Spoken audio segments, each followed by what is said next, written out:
অনুতপ্ত হন, চোখের পানি ছাড়েন। চোখের পানি ছাড়লে গুনাহ মাফ করে দেয় কে?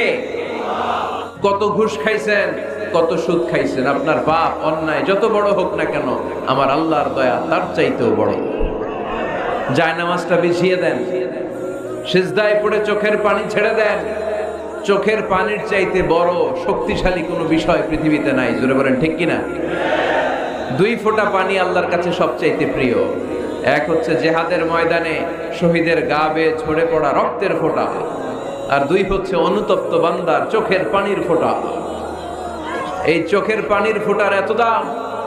অনুতপ্ত বান্দা যখন অনুতপ্ত হয়ে কাঁদে, তার চোখের পানি চোখ বেয়ে নাকের ডগা বেয়ে জমিনে পড়ার আগেই ওই বান্দার সব গুনাহ আল্লাহ মাফ করে দেয়। এজন্য আল্লাহর নবী বলতেন, কুল্লুকুম খাত্তাউন ওয়া খায়রুল খাত্তাইনা আত-তাওয়াবুন। তোমরা সবাই